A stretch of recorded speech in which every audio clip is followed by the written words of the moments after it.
The Clean Power Hour is brought to you by CPS America, the maker of North America's #1 three-phase string inverter, with over 6 gigawatts shipped in the U.S. The CPS America product lineup includes three-phase string inverters ranging from 25 to 275 kW.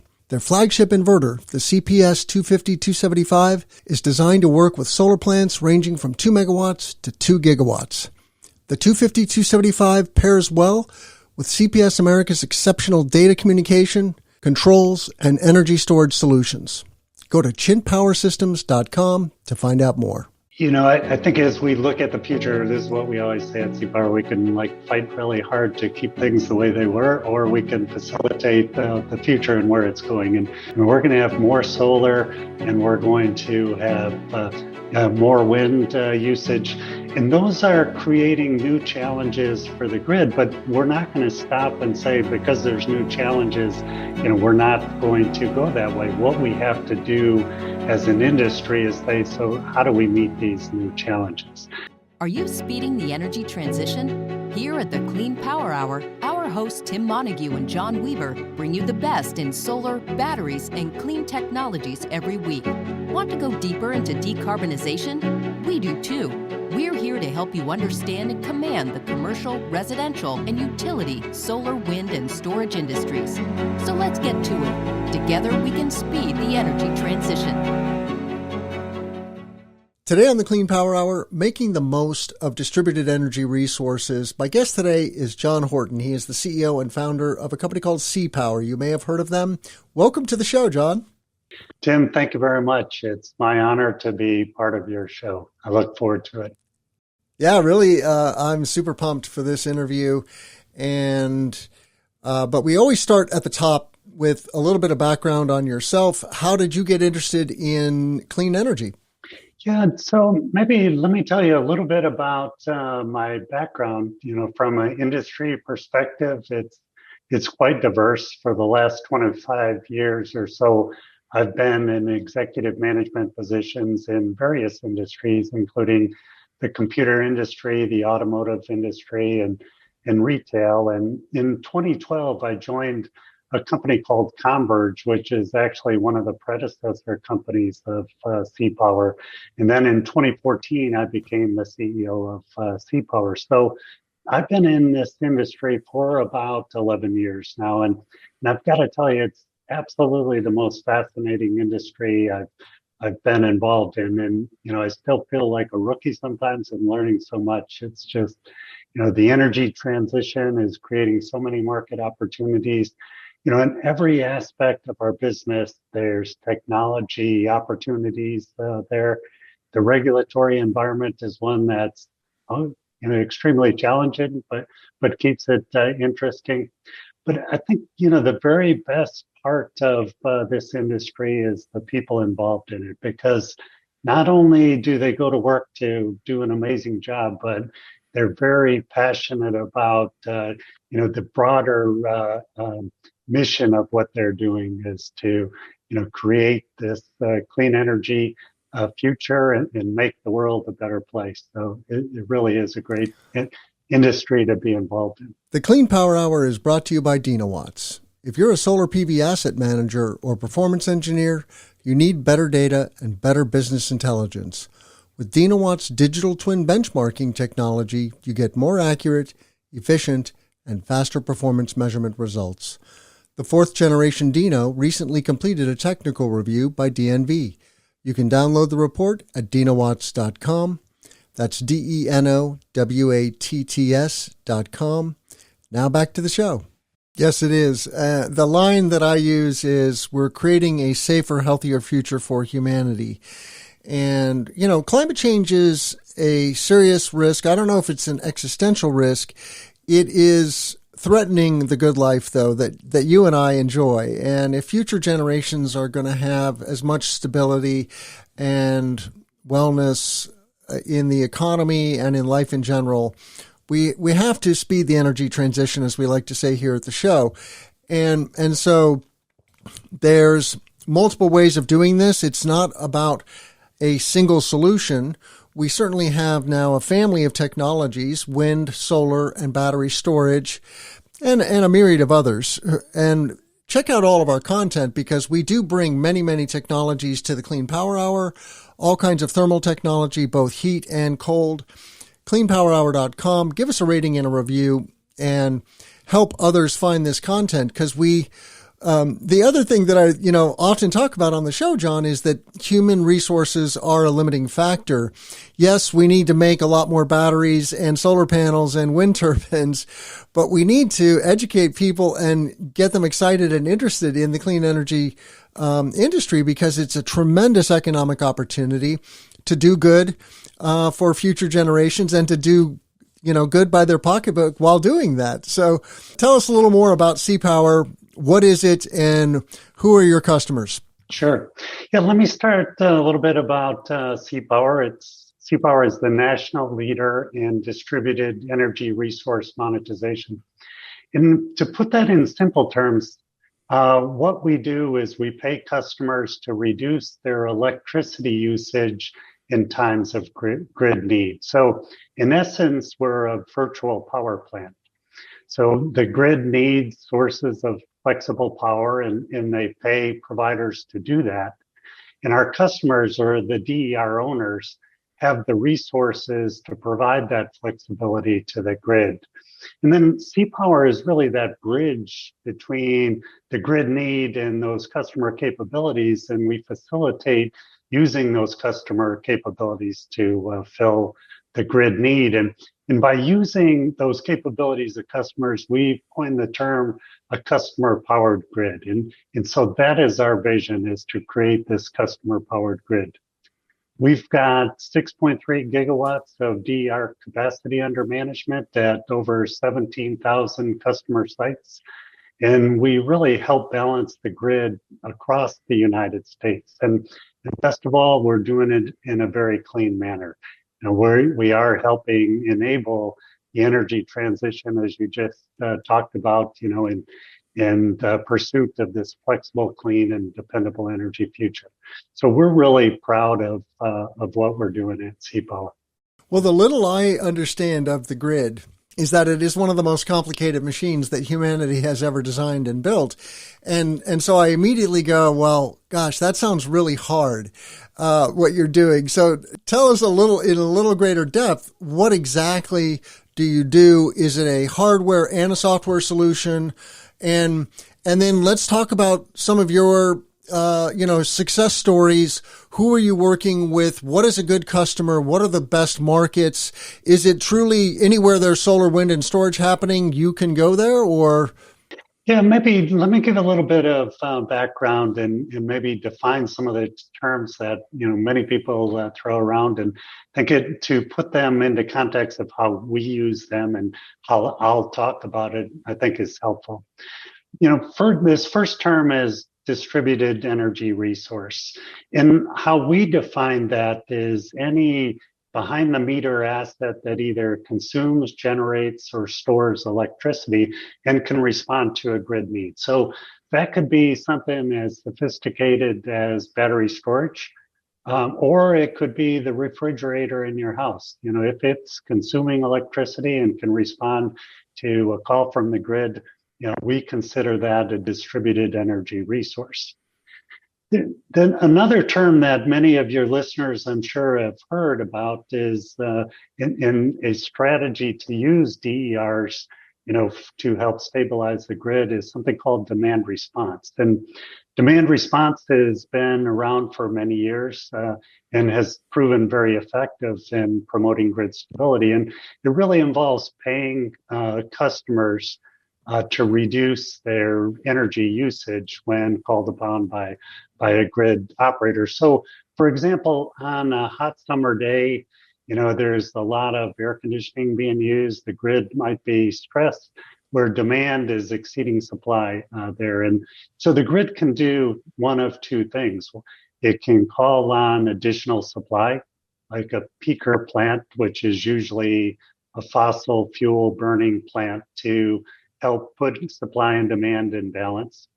But we think the better alternative, or an additional alternative, is to use demand response to lower demand.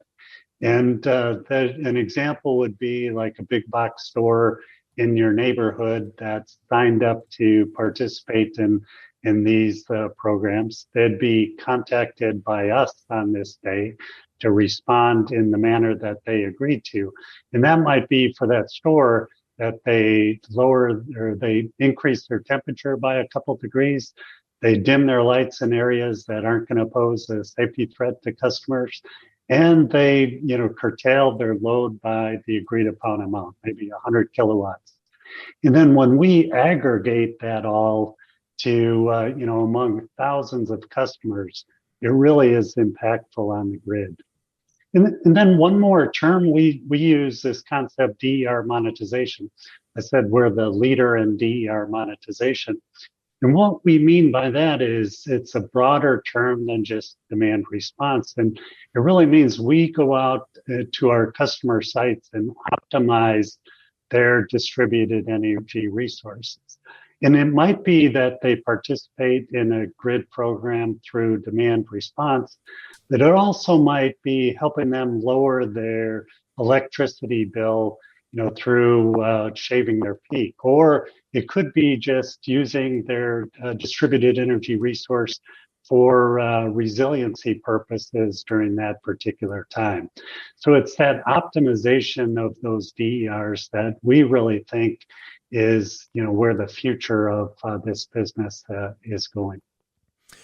Yeah, we energy professionals, sometimes we forget that many other parts of the built environment can be or can provide services to the grid. You mentioned refrigerators, any HVAC system.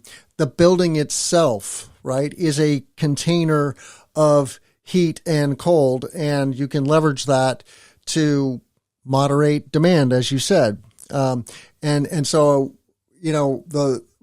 I guess the light bulb is starting to go off for me that you're kind of turning on the built environment and leveraging all of that infrastructure that we've already built in ways that are good for the grid and can be potentially monetized for customers. And, I'm looking in your newsroom, and my goodness, you've got this slew of really awesome news. You're expanding your footprint into ISO Northeast. You're already in PJM, which is the largest ISO in the country. So you're, serving huge swaths of the United States. But I would love to bring this down to earth though also and talk about a use case. Is it, are your customers, large corporates? Are they real estate companies? Are they cities? Give us a taste of a couple of customers. Sure. I'd like to start by just talking a little bit about, the vernacular we use around customers, because, in reality, from an economic sense, we're providing a service to the grid and the grid is paying for that service. So in a true economic model, the grid is our customer. And those that provide the load to the grid, or the reduction in load in our case, that are really, in a true economic sense, those are suppliers. But we feel so passionate about those companies that help us achieve this, that we want to make sure we treat them with the most care and in the best. And so we refer to them as our customers. And so customers, in our sense, we've got over 2,400 unique customers at 17,000 sites.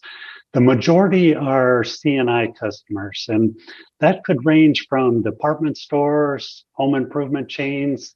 It could be a large data center, and could be an industrial like a steel manufacturer, commercial building, or healthcare facilities also. Governments make up a good part of our customer base, and those could be things like military bases, or another good example is the state of Virginia has one of the biggest programs around. They are really active in getting all the state facilities and departments to sign up in a program where they're able to participate in demand response there.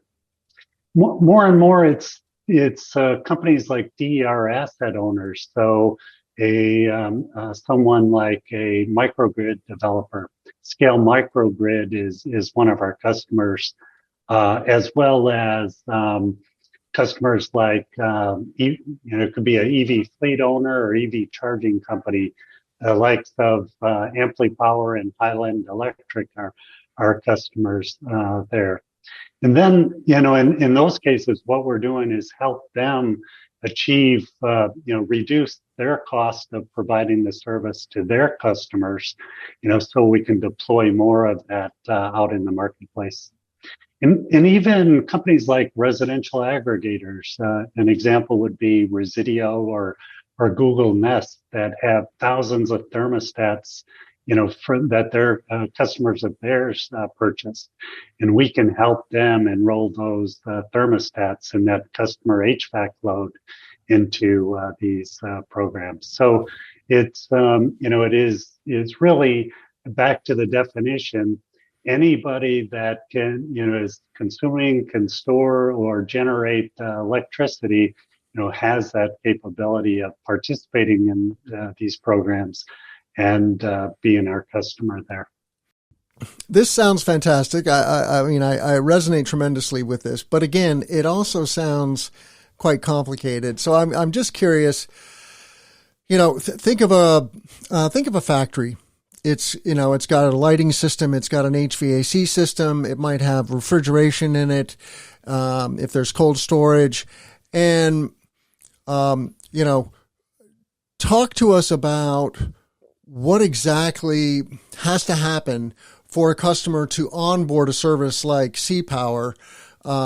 Is there, do they have to install new hardware, or will you plug into some existing building control system that they already have? Yeah, so it maybe sounds like it's complicated, but it really is relatively straightforward to participate.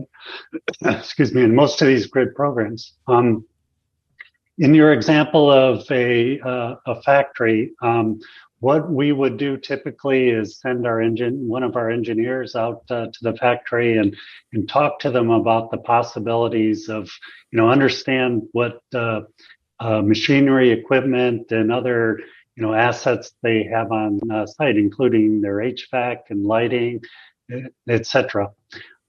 So we would look at their normal electricity load, and then talk to them about, in a time of an event when the grid needs your support, what is it that we can together do at your facility in order to drop electricity load and meet a commitment that you have to the grid. And it could be as simple as like turning off certain machinery, modifying the lights, modifying the temperature in order to bring electricity load down.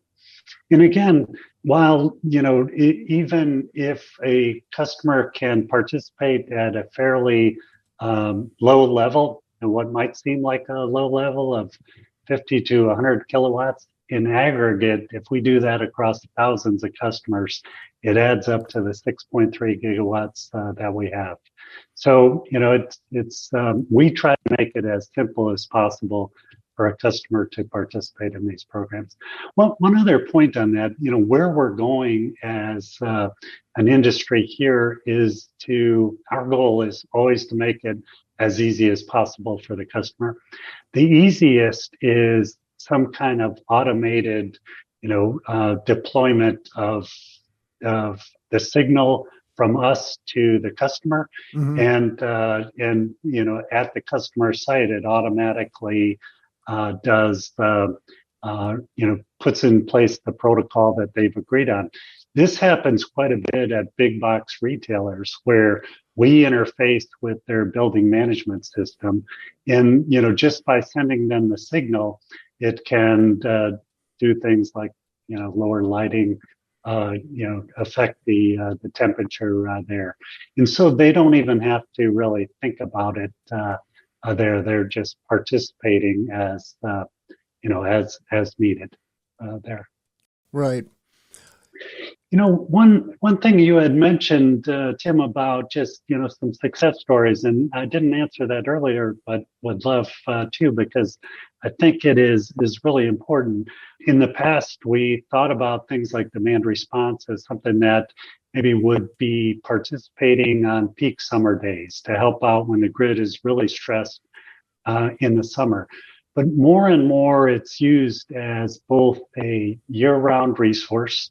We help out in winter weather events or throughout the summer, and it can fill in the gaps of intermittency, created by renewables on the grid. Times when the sun doesn't shine and the wind doesn't blow, and you get that drop in power generation. Use of DERs can help very much in those areas there. We dispatched in 60 programs throughout the year. In 2022, we dispatched over 1,000 times, including, for 3 days straight in Ohio in the summer when, due to that the storm, there was infrastructure damage and severe heat, and really helped stabilize the grid there. In California, there's constant need to help stabilize the grid, and we, in summertime especially, get dispatched multiple times a week. And I think one recent example that we're really proud of is during Winter Storm Elliott that occurred over the past, in December over the holidays there. CPower customers delivered more than 50 gigawatt hours to load relief there. And, that is just like proves the fact that this isn't just a summertime peak resource anymore. It is something that can help stabilize the grid year round and on quick notice as well.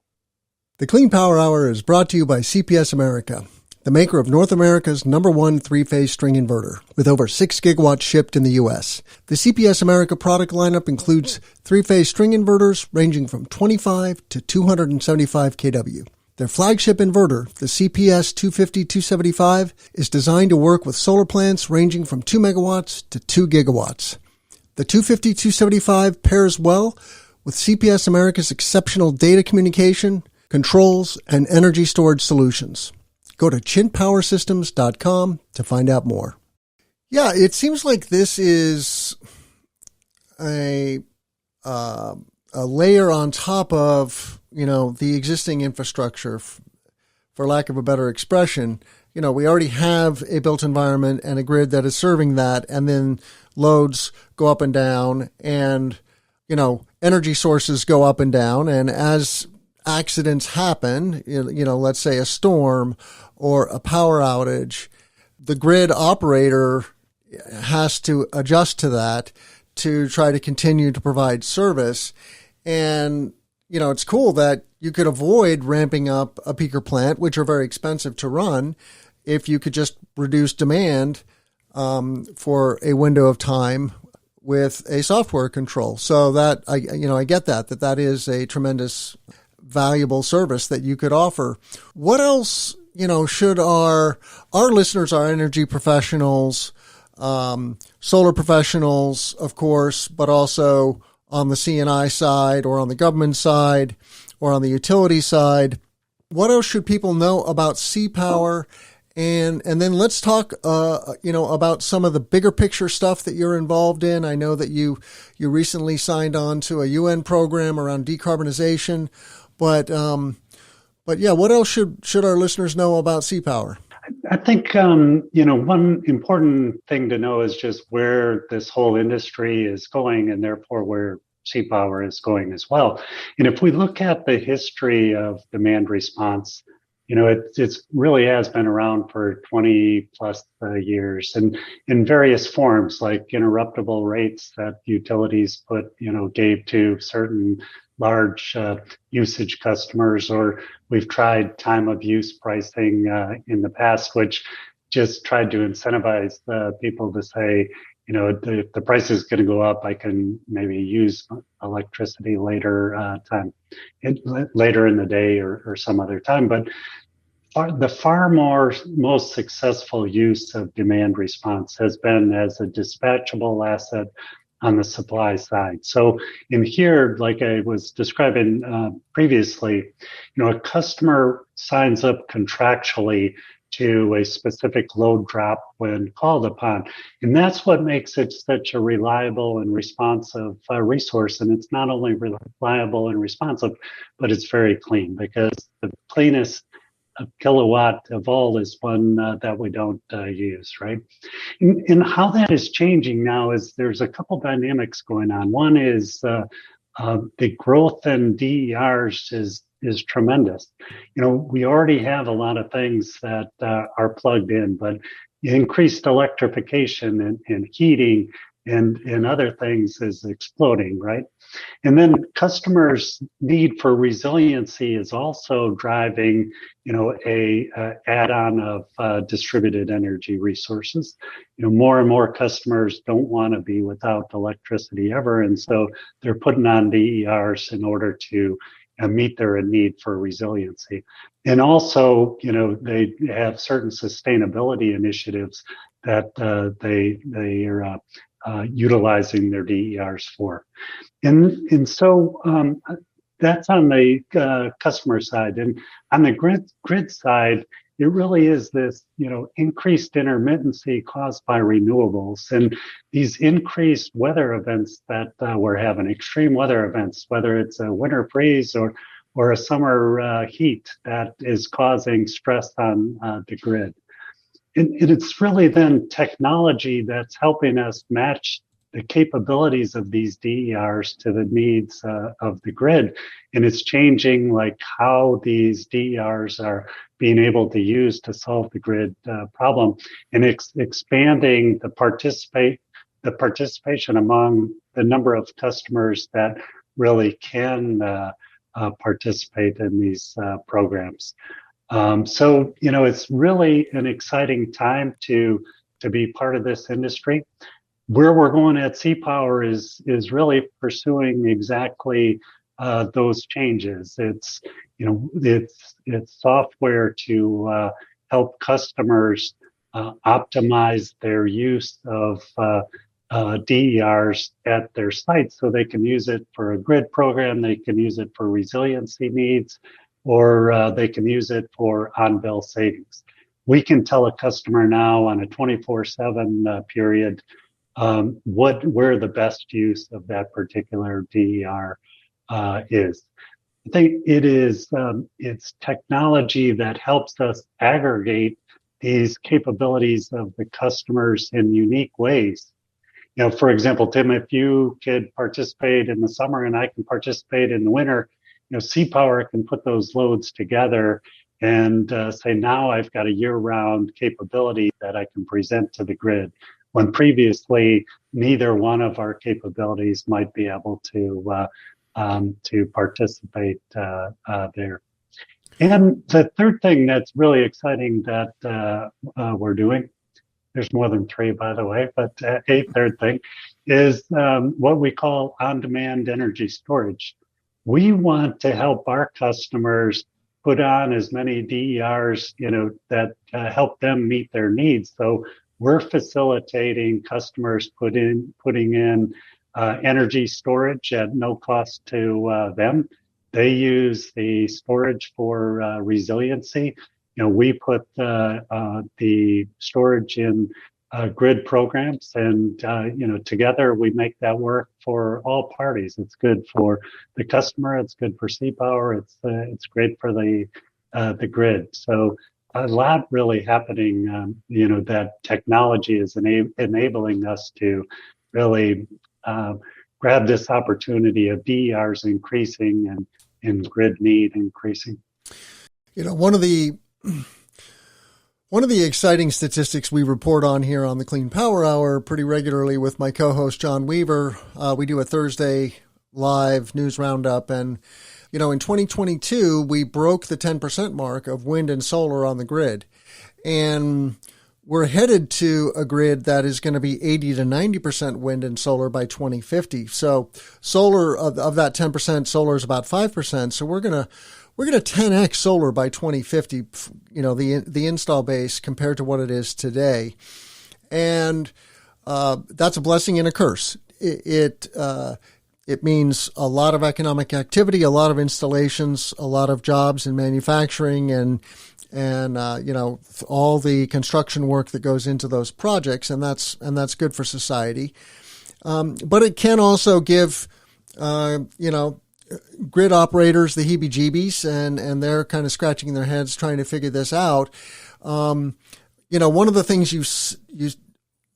things you said was you talked about kind of the fractured nature of the grid and our infrastructure. And truly, we've divided the grid into these somewhat artificial zones, these ISOs. Northern Illinois is in PJM, Central and Southern Illinois is in MISO. One state, for all intents and purposes, one grid, but two very separate grid operators. And then we have on top of that a whole Swiss cheese of co-ops and munis in the more rural parts of the state, and that picture is quite complicated. And those systems aren't necessarily talking to one another. I mean, the grids are connected, luckily. That is like a mission critical thing, that the grid is a super grid. ERCOT is the one exception, and they're not connected to the rest of the grid. And that almost was a major fiasco for them a couple years ago when there was that grid outage. And literally they were just minutes away from a much, much worse problem. But when you think about these kind of, these mega trends in clean energy, and the services that C-Power is providing, not only to the built environment, to the C&Is and the municipal off-takers, what is the value that you are offering to utilities and the off-take community, I guess, to modulate this in some way? Yeah, that's I think as we look at the future, this is what we always say at CPower. We can fight really hard to keep things the way they were, or we can facilitate the future and where it's going. And right. Where it's going is absolutely what you just described. And we're going to have more solar, and we're going to have more wind usage. And those are creating new challenges for the grid, but we're not going to stop and say, because there's new challenges, we're not going to go that way. What we have to do as an industry is say, so how do we meet these new challenges? And it is absolutely using customer DERs, to help fill in the needs of the intermittency gaps created by renewables, help fill in the times when we have extreme weather that creates a need on the grid.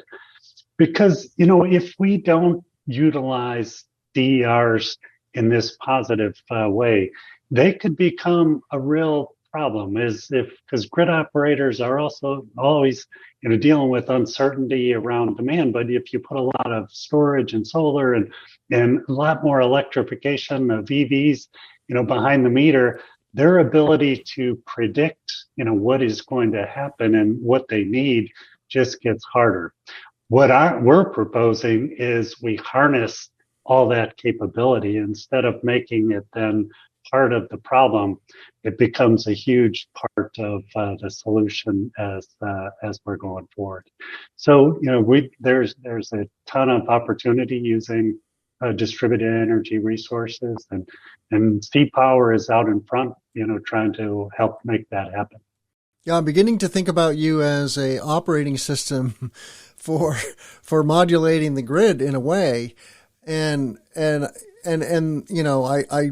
I just wonder, what is the response you're getting from utility customers? The beauty of what we do is it can help on the distribution grid. It can help on the bulk grid as well, because, we're really helping both of them solve the problem. So I think, there's a definite need, and openness really on all parts to embrace DERs as part of the solution. That said, I think technology always moves faster than policy, and therefore, there's a lot we can do, and CPower is in, every day kind of advocating for the changes that will make utilization of DERs more, widespread. But we're really kind of saddled with rules that were, built for bulk generation there. So when you talk about, the fact that we're enrolling thousands of customers, and our vision is every item in your home, your refrigerator, your EV charger, your HVAC system is part of this solution in the future.